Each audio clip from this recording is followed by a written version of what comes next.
Welcome. I'm very excited to talk with you all today about Blessed is She. So, for a lot of people who are not familiar with Blessed is She, it's a number of things. They are a largely online platform oriented towards women. Let me see. What do they say? They say Blessed is She exists for any woman who wants to radically follow Jesus through a vibrantly Catholic life every single day. And so they have an online shop where they have things like journals. They have a subscription based app that people can join. They run retreats and a number of other events. And I have Colleen, Shannon, and Patty, who in the past were associated with, worked for, wrote for Blessed is She. Blessed is She has had a bit of a complicated history. There are a lot of complicated stories for people who've been associated with the ministry slash for-profit corporation.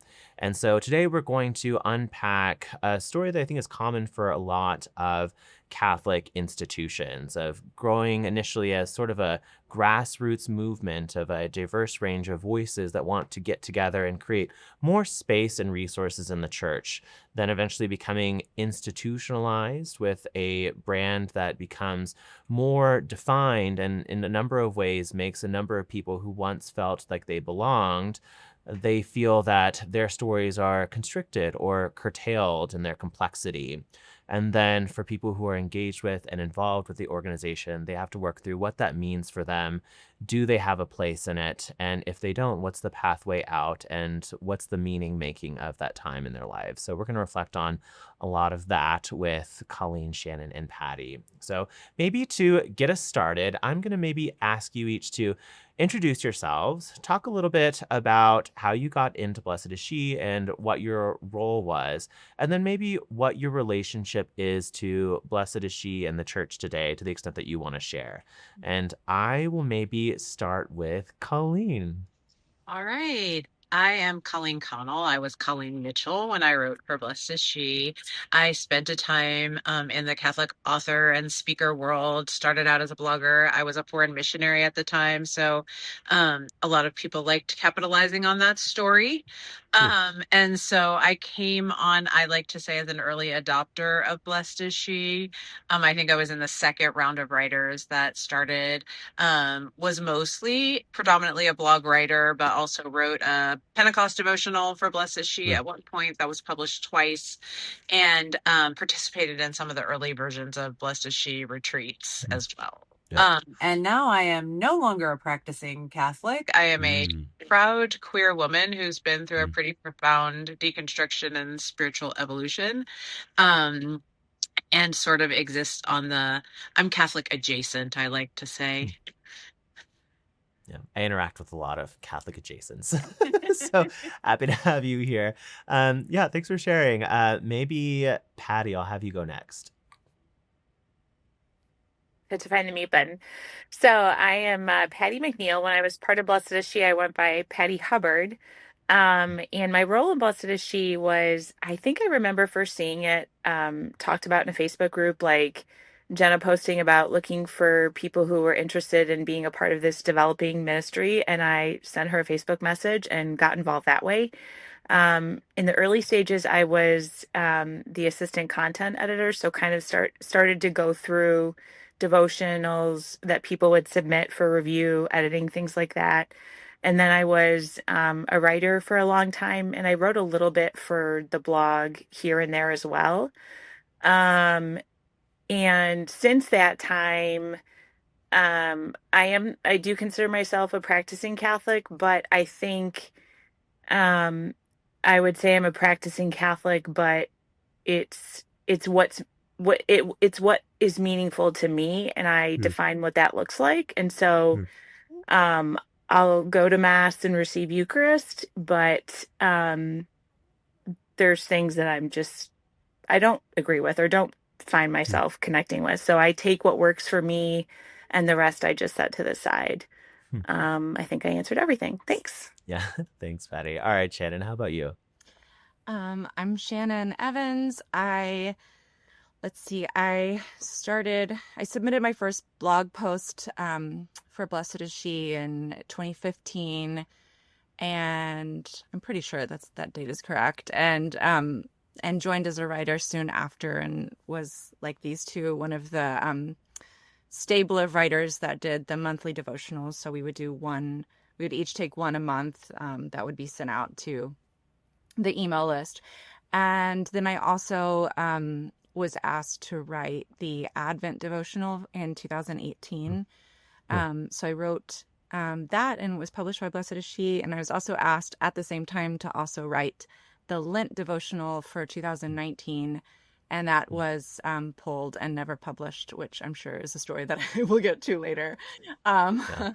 But yeah, so I would say kind of I entered into probably about the middle. I was not one of the first ones, but was there definitely my community, and a huge part of my world and experience in the Catholic Church. I should say this too, I had converted to Catholicism at age 30, so I was really only a few years in, like 2 years into the Catholic Church. And I joined the church because of the Catholic worker, so it was a pretty big cultural difference to go into the trajectory that Blessed is She took eventually. Yeah. And right now I still identify as Catholic. It's been a long time, well, relatively long time since I've been to Mass, maybe 9 months or something. But that's more because there's not a parish here that I feel on board with or comfortable going to. If there was, then I would go. But yeah, I kind of feel the same as Patty. I think I feel really secure in my relationship with God, and I feel like I feel really sure what I believe and what I don't believe. And I think it was kind of brave, Patty, that you were like, I take what I believe and I leave what I don't. And I'm like, I think a lot of times that's really like scoffed at, and called cafeteria Catholic, but the truth is that all Catholics actually do that. Like, I don't know very many who are, consistent across the board, because there's so much nuance and there's so much complexity, and there's often a I think the further you mature along the journey, then you realize that there are opposing forces, or there's opposing factors going on. Anyways, but yes, technically still Catholic, and really, really find that very meaningful. It's important to me. Yeah. Thanks for sharing. Okay, there's gonna be a lot to unpack, but maybe what we'll do is we'll start from the beginning. And I think, Colleen, you were the first person in the group to get engaged with Blessed is She. So maybe I'll start with you, and I'll invite others to kind of weigh in as well. But Colleen, what was Blessed is She when you first got started? What made you want to get involved? My impression at that time was it was just sort of a ragtag bunch of women Catholic writers who felt connected to the Bible, to wanting to like really reflect on scripture together, and to create like a daily space for Catholic women to connect. It felt very loose. And there was no like major oversight. Like we were all just literally writing 2 blogs a month and emailing them back to somebody. Yeah. Patty, Shannon, is that consistent with your experience with when you first got engaged? I like the phrase ragtag, because it was literally like, who wants to do this? Come be a part of it. And it evolved over time. So I think that description is really accurate, Colleen. Yeah, I've been involved with a number of groups that have kind of started out that way, and my experience is that one of the most exciting times is when you're the ragtag bunch. Of just you all care about this stuff. You don't really know what you're doing, but you know that there's something that you want in the world that's not out there, and you want to be a part of facilitating that, right? And so what was exciting about that time for you all? And we heard a little bit from Colleen and Patty. Maybe Shannon, I'll ask you, what was exciting when you first started getting involved? Yeah, I think coming from Protestant evangelicalism, I was really passionate about having more resources for women to go in depth in scripture and apply that to our lives and to have a space where we share that together. I found that like sometimes like not every parish has a good community where, you know, that it's kind of easy to dig in, especially if you're not a mom. Like that's, I mean, I was a young mom, you know, when I started with them, but like I noticed that in parishes that like that, so that's something that I really valued about Blessed is She, is that it was women spanning different ages and life stages, and that was a big value at the time. And I think there was just this excitement of, I mean, it was also kind of in the days of you know, of blogging, and like Instagram was still pretty new, and I think that a lot of women who felt pretty isolated in their like day-to-day lives found community there, and that was incredibly exciting for all of us. But and I remember the first retreat I went to, the first team retreat, it was I had my son with me, so I think it was the fall of, or like August 2016 maybe or something. And I remember like he like for the first time being presented with like the numbers of how many people were reading, and like, you know, how many whatever devotionals sold or whatever, and we were all just kind of looking at each other like, oh my God, this is crazy. It was just this very energetic, like just a really warm, sweet memory for me. Yeah. I mean, yeah, Colleen, Patty, you know, Shannon, it sounds like you really found community and belonging in that group, and it was really life-giving for you at the time. You know, Colleen, Patty, I guess I'd ask for you as well. You know, what was your degree of community and belonging when it came to the group in those like early stages? I'm happy to share a little bit. I was living in Costa Rica, like running a missionary nonprofit. And so for me, that sense of connection and belonging with a group of women that I didn't have in my life outside of that was huge. And also, I really appreciated at that time what felt like a decent diversity among writers, age range, spiritual belief and journey wise. It felt like there was room for a wide variety of voices at that time. And there was not, like in the blogging world, there were some really loud, influential voices. And then there were a bunch of us out there just trying to do something genuine and authentic. And it felt like I had found another group of women also trying to do something genuine and authentic. And that felt like a place of belonging for sure. Yeah. How is that consistent with your experience? Yeah, I was just gonna say like what Colleen was saying about just the diversity of like life experiences, young moms, older moms, single women, like it really felt like a place where, okay, we can all come here and share and learn from each other, and no one's an expert at the table or in the room. And everybody had such a different background or what brought them there. And I remember the first time we all met each other in person and hearing everyone's stories and thinking, oh my gosh, like I got excited hearing what other people's experience and stories were that led them, because it just, to Shannon's point of like, what are we doing with this? Like what, like kind of like what the hell? Like you just see it unfold. And at the beginning, and I say this phrase with mixed feelings, it really felt spirit led. Like it really, for me, it did. And I don't know, there wasn't a lot at the time, I felt like, especially maybe online or places where I think women of all backgrounds and life experiences could come together and say, yeah, I can learn from you and you can learn from me, and we're going to figure this out together. And I just kind of love that. Yeah. You know, oh, go ahead, Colleen. Right, I would say, Patty, I think you made an important point right there where you said in the beginning, no one was the expert, right? Because for me, that was one of the profound shifts over time. Yeah. Yeah, there was, I mean, to me, it reads really as kind of like a group of women that wanted to work collaboratively together, where there's a sense of kind of like equality and everyone has something to offer. Mm. I was going through the archives of the Blessed is She website, and it was interesting to see, I think it was in 2015, the homepage of the website. It's talking about like movement and how it's good for, you to like move your bodies, whether it's doing Tai Chi or yoga.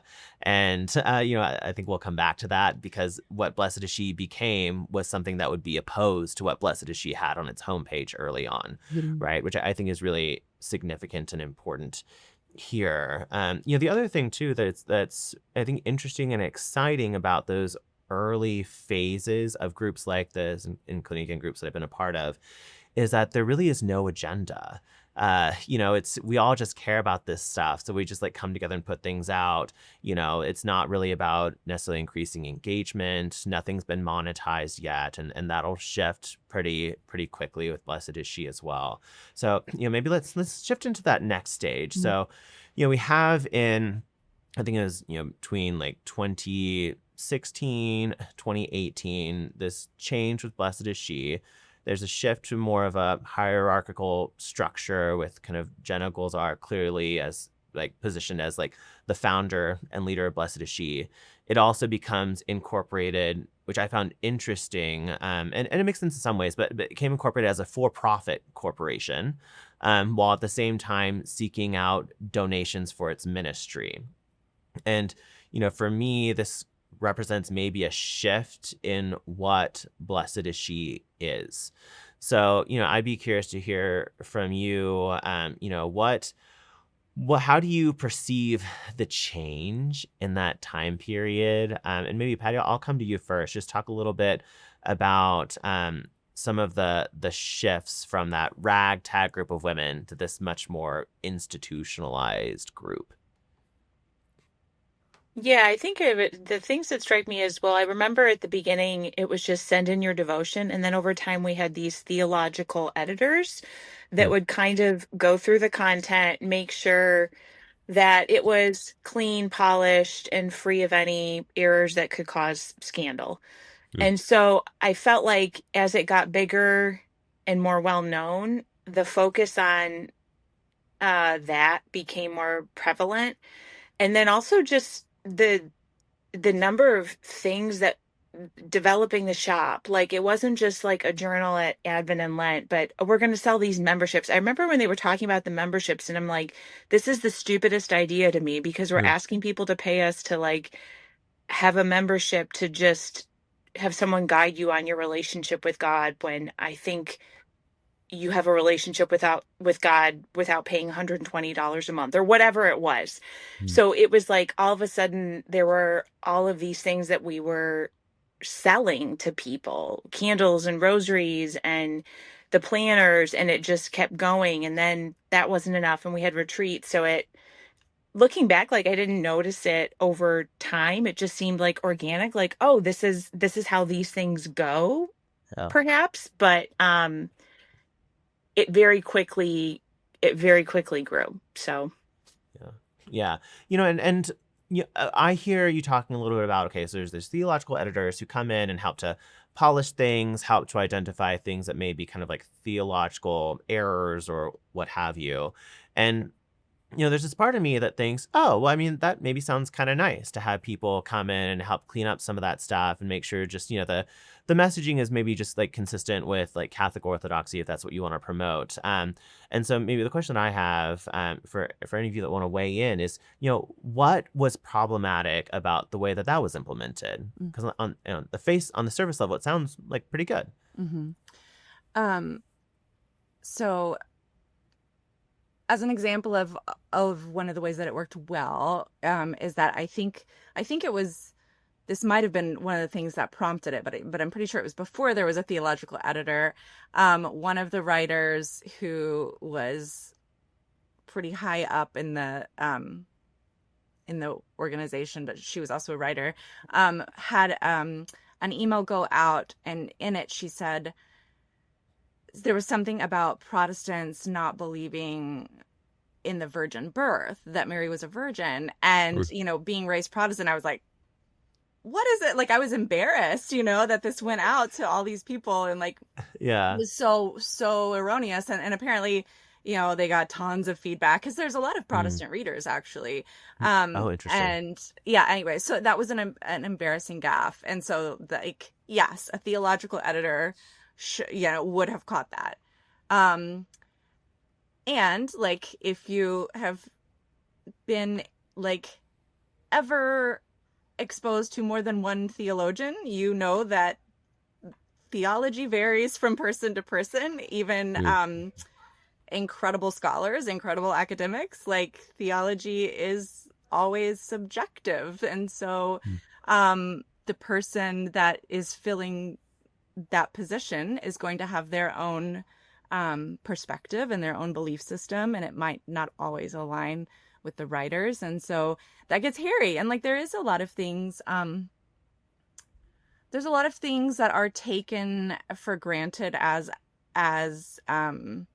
absolutes by Catholics that actually, like, the catechism leaves more room for, or theologians are free to disagree on, or things. So it just killed a lot of the nuance, I think. And the theological editor, I don't know if she's still there, but the one who was there when I was there was a lovely person, and she was much more conservative than I am, but we got along really well, and I often appreciated her. But then there would also be times where I was like, well, I don't want to change this. Like, I wrote what I meant, and I believe that, and I would like to keep it. But so, it gets hairy. Yeah, and maybe a related question is, did you have control over your words? So, to the extent there may have been disagreements or things, were you allowed to fully express your voice in the way that you wanted to express it? Or did that stop being the case? For me, it felt a bit like playing frog syndrome, Yeah. where this process was introduced and it felt very lightheaded and very collaborative at first. And so I didn't notice that immediately, that some of the changes were not just tweaks, that some of the changes were significant to what the message I was trying to say. When I really noticed it was the first year that I produced the Pentecost Journal, we did not have a theological editor. And then when we went to reprint it the following year, they asked to let the theological editor see it. And those were daily devotionals from Easter to Pentecost. So there was like 50 of them. And there were requested edits to probably 35. Okay. Yeah. And when you say uncomfortable. Oh, go ahead. Yeah, it just felt uncomfortable. Like, you published this last year as it stands now. So what is so different now that this sort of what felt to me like heavy-handed editing was taking place? And it almost felt like my personal, like, intellectual capability was being challenged to some extent. I really work out of like spiritual imagination, and that's what I loved out of Blessed She. I don't claim to be a theological expert, but I know what scripture's saying to me. And so to kind of have that undermined felt really uncomfortable. Yeah. Shannon, I mean, you're a professional editor, right? How would you frame maybe the difference in approach that you would take as an editor versus some of what you saw with Blessed Is She? Yeah, that's thanks for bringing that in, because it is really interesting. I think that the job of an editor is to hone and strengthen that particular writer's voice and honor, the truth of what they're trying to communicate. No, obviously, like, under the umbrella of a ministry, there are going to be some parameters, I mean, you're not going to talk about your sex life in a daily devotional, like, you're not going to, like, talk about smoking weed or something, but like within reason, like, it doesn't have to be something that you personally would put your name on or that you would write. It's your job as an editor is to support the specific writer's voice and vision. So yeah, that was a big problem. And I remember pretty early on when I arrived, there being conversation about women, assuming conservative women, being concerned that there was no imprimatur on these resources that we were offering. Interesting. Okay.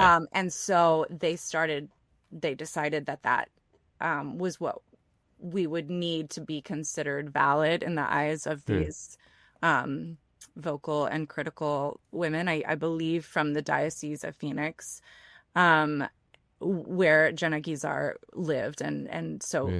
the ministry operated out of. So that's when I remember things really kind of changing. Yeah. Yeah. Yeah. That's really interesting. Yeah, and certainly, yeah, once you get to a place where you want everything to have an imprimatur, you're definitely not ragtag group of women that are just kind of expressing yourselves anymore. I also just want to get a little bit into, so there's the institutionalizing in the sense of being seen as good in the eyes of the authorities, right? And then there's also the institutionalizing in terms of monetizing the organization. So maybe Patty, I'll come to you first and just when I was looking through, I was actually surprised at how much money the Blessed is She makes. I think Dun & Bradstreet had reported that, a couple years ago, they were nearing around $800,000 a year, which I think is lower than in prior years. And then if you look at I did just some simple math on the number of women they say are using their paid memberships today against the minimum cost, and the paid memberships alone are probably having a revenue of at least $400,000 a year, and the paid memberships probably having the least overhead of everything that they're doing. So this is an organization that was well into the six figures as it became more institutionalized. Patty, to what extent were you aware of the financial situation of Blessed is She? And do you think the financial situation had an impact on how the organization was managing the women involved? I don't think, I mean, I certainly had no idea. Jenna never spoke of finances to us. We never saw um, any graphs or anything that would show, financial plans or anything. It was literally like, oh, we sold this many journals, or this many people are going to the retreat. Um, it was nothing formal. So I mean, it might sound kind of silly, but I never asked because I never saw it. And so I Hmm. was like, oh, that's like when you're with a room full of people who are excited that you sold, I don't know, 500 Lent journals, you're going to be like, that's great. That's awesome. It Hmm. never even dawned on me to think like, oh, what is this costing? But it was never talked about. It was never Hmm. talked about. But I'm sure it was talked about with those at the very top, because clearly from the data that you gathered, Chris, like they were making money. So it was being talked about somewhere, but it wasn't being talked about with the collaborative of us. So I think, yeah, it was like not a part of the conversation at all. And as far as I know, as writers, like our compensation didn't increase with the monetization. Oh, that's really interesting. Oh, yeah, because I mean, going from making very little to nearing $1 million a year, that's a big change over time. I remember at Um, our first retreat, like I said, so this would be like 2016, I believe. Um, we sat down and we had sort of like a business side. Colleen, I don't think that you were there. I think Patty was there. I never could make it to any of that Okay. just Okay. writers Yeah, if retreats. you were in Costa Rica, mm, that would make sense. Um, they set us down, and I think this was sort of like the business or whatever, but they kind of announced like that they were um increasing our payment from $30 a piece to $50 a piece, and we were all like so mm, excited. yeah. And one thing that I did really love about it at the beginning was that like it was honored as work. Like it was very Mm, much like women have been asked to do ministry for free for way too long, and like writing is work and writers should be paid for your work. And that was really dignifying. I mean, so many of us yeah. were like stay-at-home moms, and just so that just having our work recognized as Mm, actual labor and not just like a cute hobby or whatever was yeah. really meaningful.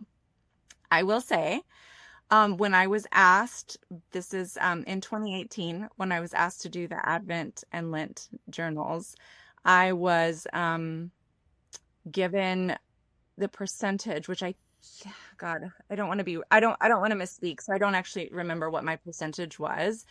But I had just written a book with Catholic publisher. Our Sunday Visitor had been paid $2,000 for it. Thought I was the luckiest woman in the world, and I was on the phone with Laura Fanucci, who also used to write for Blessed is She, and she had done their last year's Advent. And I said, I don't know if I should take this on, if this is too much. I was also pregnant and Mm. or I had just had a baby, maybe. They all run together. But I was like, I have this other book I'm finishing up. Is this too much? She was like, I totally get it. She's like, and I know your family's situation and you're going to make a lot of money. And I was like, wait, what? Because she knew, like, my husband at the time worked at a parish. We were practicing natural family planning, so we had a lot of children, and we were under the poverty line. And so I was like, wait, okay. So I like calculated this based on like how many she said that they sold last year. And I was like, floored. With that Advent money, I bought my family a brand new minivan. Because our car had no AC and was like going out. So that was $30,000, I think, for an Advent devotional. Meanwhile, the devotional cost $25, which is competitive for the market, but it could have been 10. And a lot more people could have had access to it. And so that was really hard for me. I was like, well, I'm really grateful that I have a new car, but like, should we be talking about like whether to lower prices for things, or like where is this going? But again, like until then, I had absolutely no idea that kind of money was being made. No idea. Yeah. I think when we first launched the planners too was a moment of like, what is even happening? They were literally just calendars at first. I mean, maybe with like a little bit of inspiration thrown in there kind of thing. Well. And we like did a limited run and they were sold out in however a day or two or something. And I was like, what is happening? Like, Yeah. And I see that, and one of my reactions is like, there's clearly like a huge gap in what the church and what Catholics are offering to women. There's such a hunger for this stuff. And, Shannon, what you're sharing is like, even like filling out that gap can also significantly help the financial situations of women that are involved here, right? $30,000 for one book is a lot of money generally. And to me, it makes it even more shocking that eventually you left. I think a lot of people would have a hard time walking away. That's a really tough decision. So maybe let's spend some time talking about the decision to leave and what drove that. So maybe, Shannon, maybe we'll start with you, and then we'll come back to Patty and Colleen. Yeah. Well, don't go thinking my character is better than it is, because it was not exactly okay. So because of things that I had written on my personal Instagram and my personal blog, which I've always been a leftist. Like, I've always been that girl. I don't know why this was surprising to people, but it was just like, when I wrote the Advent devotional, then people started actually like looking into who I am, or like people who weren't already reading my stuff. So conservative people. And it was like, wait, she's talking shit about Brett Kavanaugh, because it was like that era. And like, she's talking stuff about Trump. And I mean, I think that I'm a pretty like careful writer. Like, it wasn't awful. It was just like my opinions about things. And so those things were flagged. So your political views were flagged, not even like theological. Definitely. On my personal, like, we didn't talk about politics on the devotionals. So Blessed is She institutionally is taking issue with your political views on your personal accounts. Yes. Okay.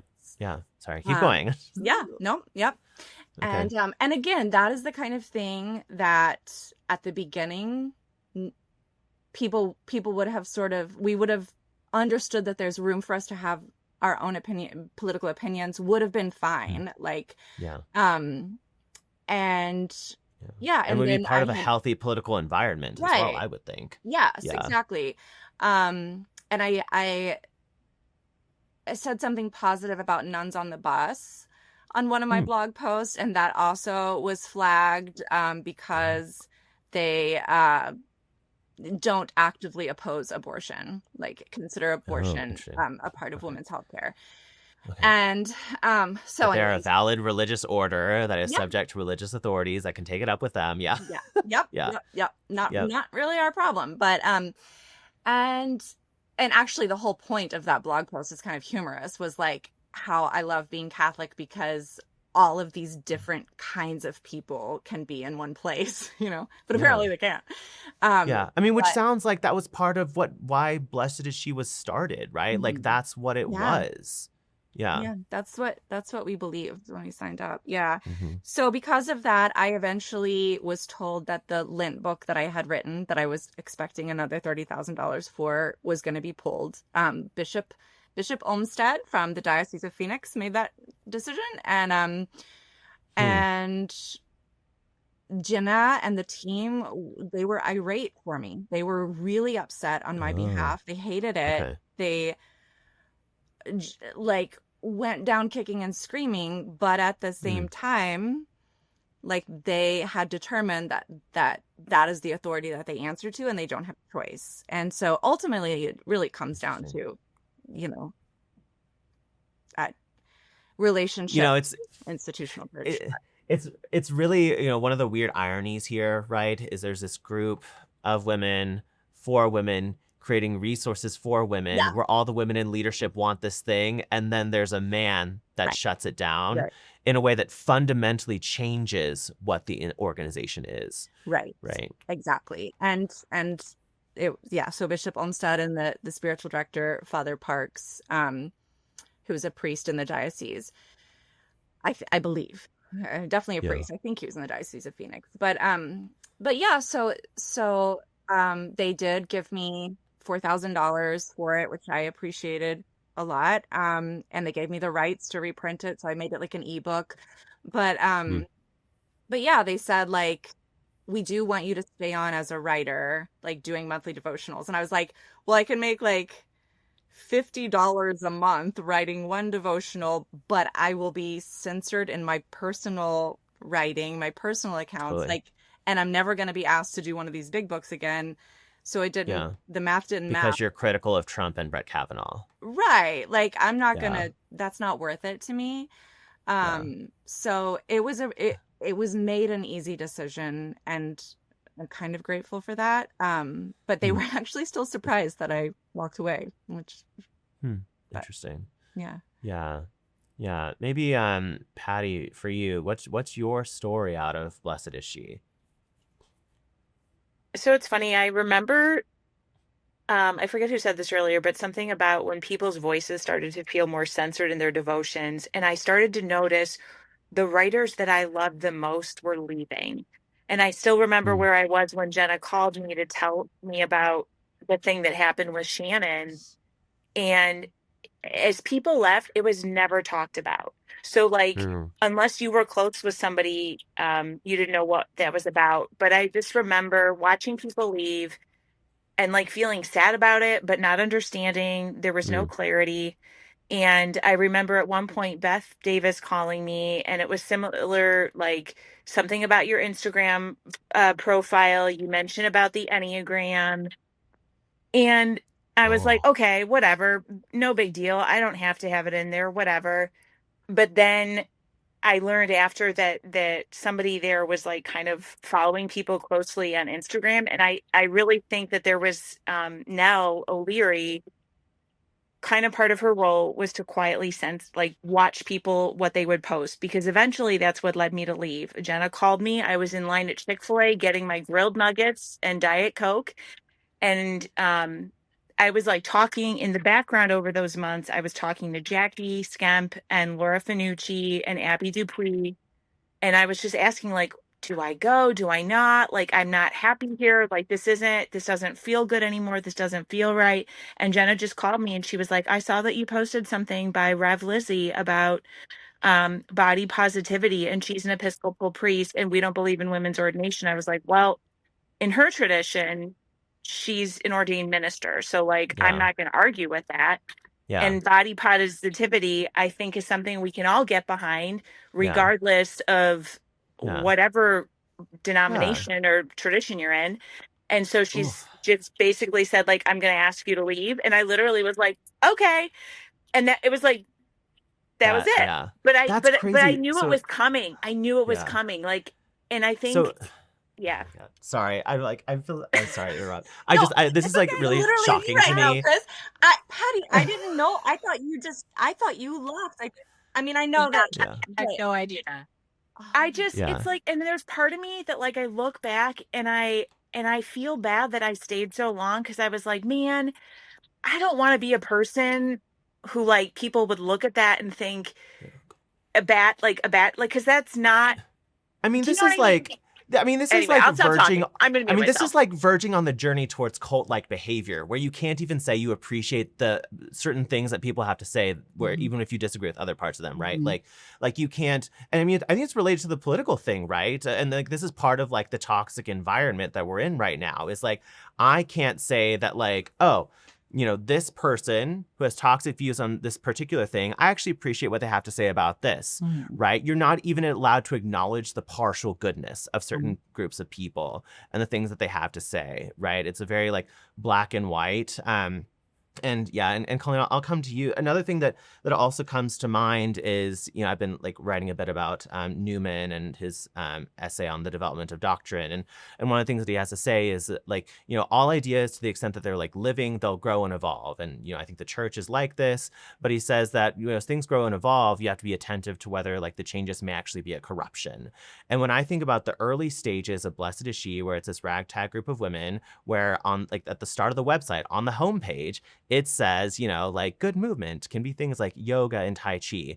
And then you get, and we haven't really talked about yoga, but my understanding is like then yoga became like one of the big no-nos for Blessed is She. And when you get to a point to where like that was part of the homepage and part of that what we appreciate about the diversity of women's experiences, to if you say anything positive about yoga on your personal website or your personal social media account, you're out. You're no longer what that thing was anymore. You have changed it into something fundamentally different. Yeah. That's my like little mini rant. There may be more, but Colleen, let's come to you and your exit. Okay, sure. So, one of the things that happened over time is that we created these regional Facebook groups. And those things became a beast all of their own. Suddenly there was a need, for whatever reason, to kind of monitor the conversations that were happening. And in the beginning, it was just sort of making sure there was nothing ugly happening, no bullying, that kind of thing. But over time, and like, we got to a point where, I don't know, y'all, is this right? But like, I have this memory of like, we were on call for like what days. Yeah. We had to like watch our regional Facebook group and police what was happening in these groups. And then if you like missed something, someone else would pop in the writer's group and be like, hey, Colleen, over in your group, such and such is going on. And like, you need to go address it. And then we'd have these grand debates about how to address it and whether it was okay. That's sort of where the yoga discussion first started, was like people were talking about it in a regional group. And it was this whole long discussion about whether we needed to censor discussions about yoga in these regional groups. So I also, behind the scenes, was put in a little bit of a weird position. My closest friend had been also a writer for Blessed is She and was branching off to do her own full-length devotionals. And I was trying to figure out, like, was it unethical to write for both? Was I creating a sense of competition? Like, where was my integrity in this? So I had a conversation with Jenna about that. And she was like, no, like, I feel cool with you doing both things. But I was already in a position that felt a little uncomfortable. And then in one of those regional groups, we were starting to do face-to-face meetups in the regions. And there was a woman in one of the groups who was a married lesbian who had converted to Catholicism, and she was very eager to host the group at her home and kept being told no for all sorts of varied reasons. And finally reached out to one of our writers and said, I really think I'm being like discriminated against here. I think they don't want me to have this at my home. Yeah. And so that writer asked the question, told me what was going on, asked the question directly, and basically we were told yes, that she would not be a candidate to host Blessed is She event at her home because she was Hmm. married outside of the church in a Hmm. homosexual union.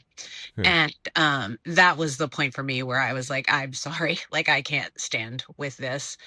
We have no Yeah. teaching that says she can't have Yes. married in another faith and converted to Yeah. Catholicism and be a valid Catholic. Like, if you're Yes. theologically censoring things, you need to theologically censor your own stance right there, because Yeah. you're outside Catholic theology. Mm-hmm. And so Yeah. that's Well, got where like this is a pick and choose thing. This is and because of that, the voices grew gradually more homogenized. Mm-hmm. oh, interesting. Okay. And that's You like know the what? funniest, that's Okay. the funniest story to me, because like it is literally in the Bible. Like, well, okay, not like a lesbian, but like you go and eat at anybody's house. That's what Yeah. Christians do. Like that's what Jesus does. I know. Yeah. I mean, it's not like they were asking her to like be a writer. It was like, Right. but yeah, it's thou shalt not have brunch in the home of a lesbian, Right. It was as the just Lord such a says. weird hill to die on. Yeah. And like, I think about that person. I don't know. Hosting is a lot of work. So I also Yeah. just think about that individual. Like, it's really gracious of them to like want to come and prepare. Ugh. It was New York City. No one wants you to come to their house. Yeah. Yeah. Yeah. It was a mess. Wow. Okay. Well, we're kind of nearing the top of the hour. Maybe I just want to talk a little about, to the extent that you've deconstructed or moved away from the church. One question I have is, what role did Blessed is She play in that? Did it play a role?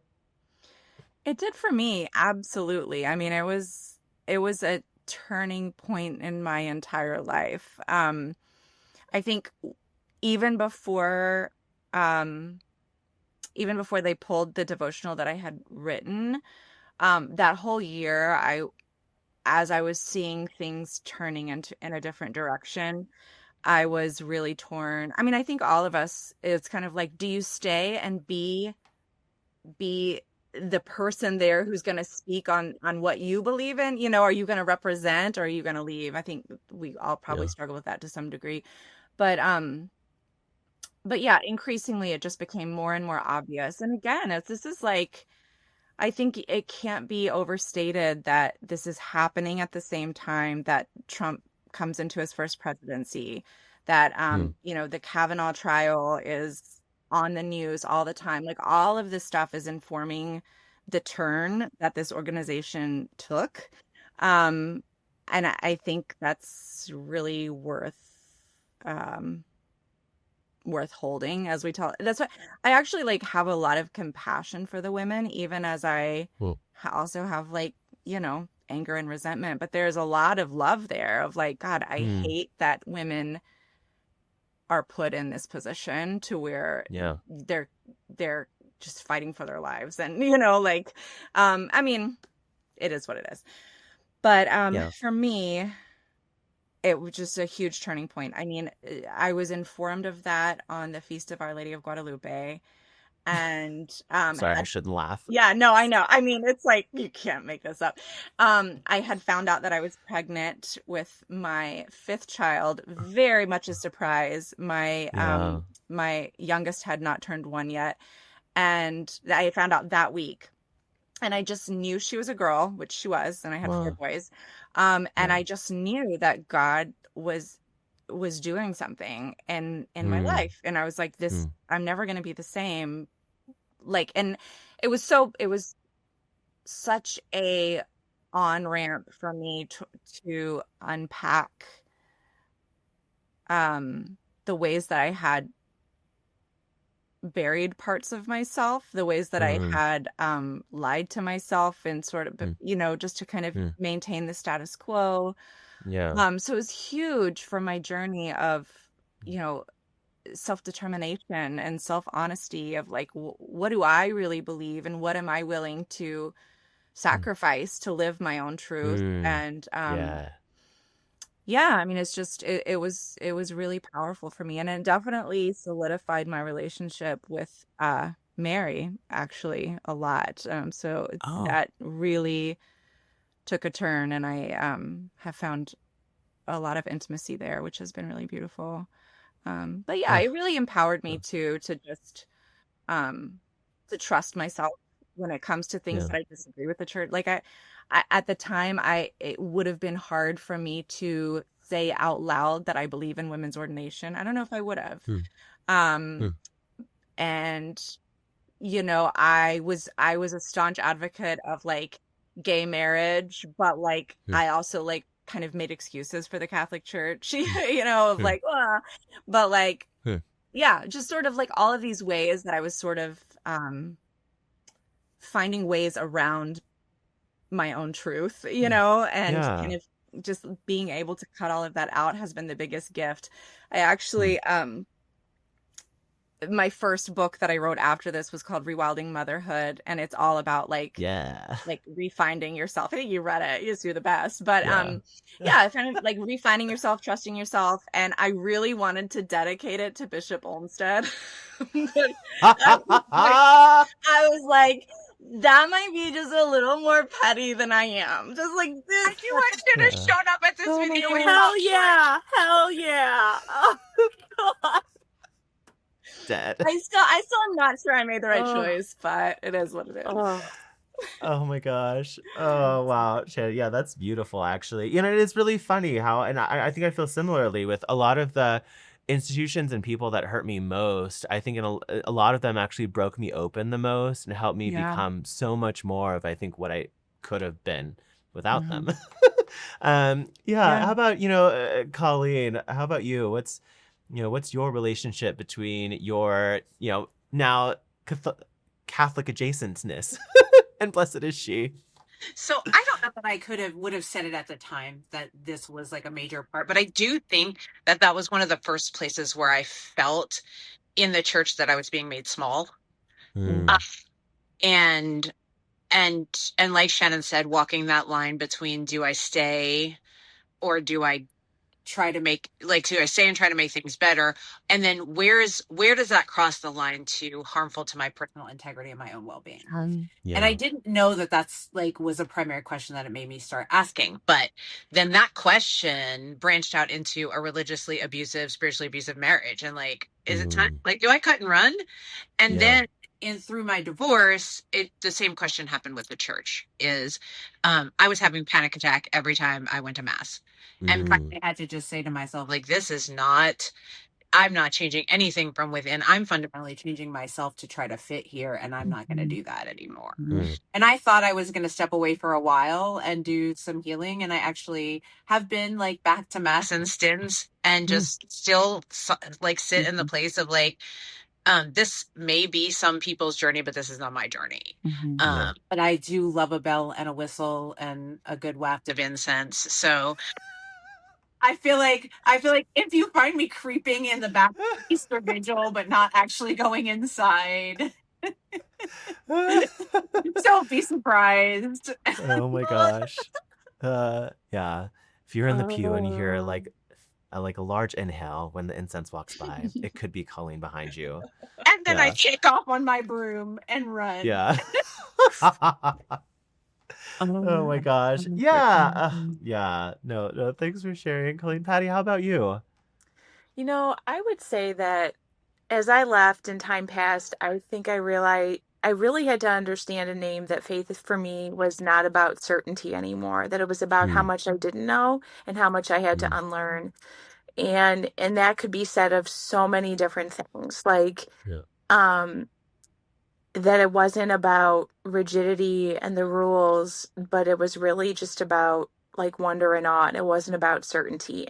Mm, And recognizing that if someone tells me they're an expert in something about God, the divine, whatever word you choose, like that makes me really hesitant and question because nobody's an expert in that. And like, just I think it just led me to realize how much I had to learn and mm, unlearn.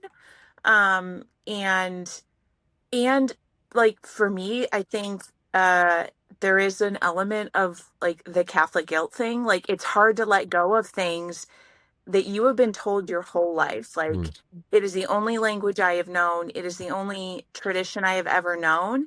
And there is a part of me that's like, yeah, I could make a really great Episcopalian. I'd make a great United Methodist, like whatever tradition. But like, there are some things that just keep me, and that doesn't mean I love it all, and that doesn't mean it's rainbows and ponies. It's certainly not. But like, I think I've just on some level accepted and made peace of like, I'm not going to force myself to listen to some priest give a homily if I vehemently think I'm not going to listen to tell you how I should vote. Like I will get up and leave. I'm okay with that. Like that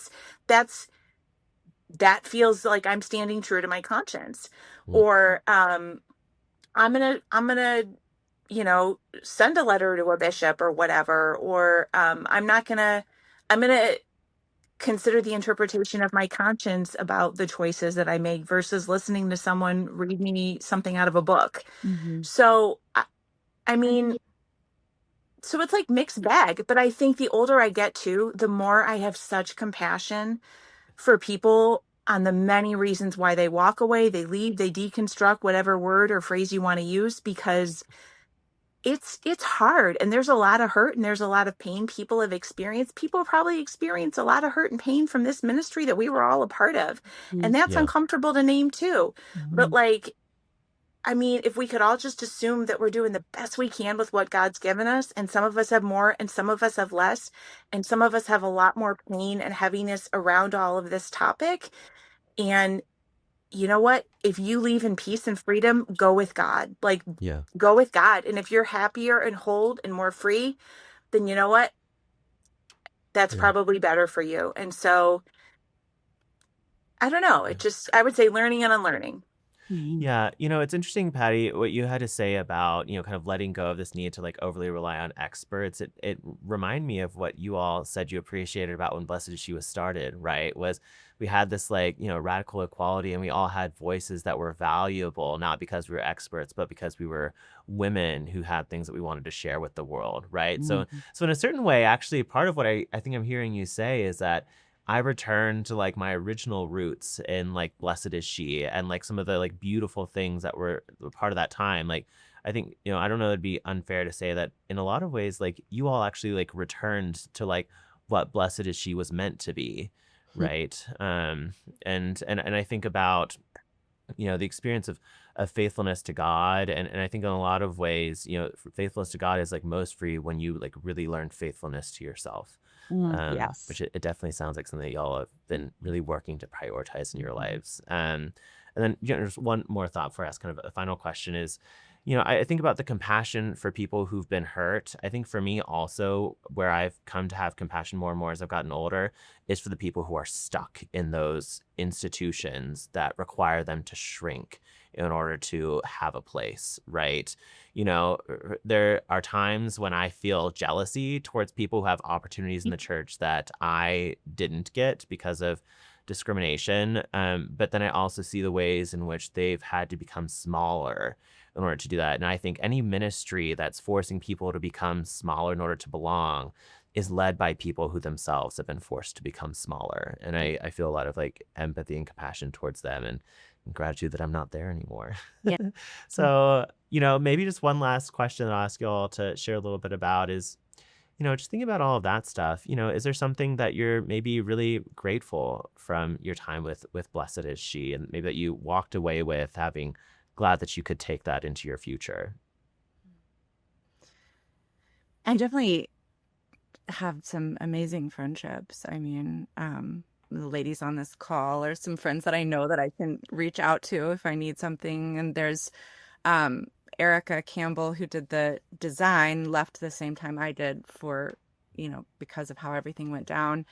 And she and I just texted probably every day for a year, and Laura Fanucci is still one of my best friends. I see her multiple times a year. So the friendships for sure, although there's one of the most painful parts about leaving were I lost a lot of friendships, or what I thought were friendships. But also I will say, like, definitely made me a better writer.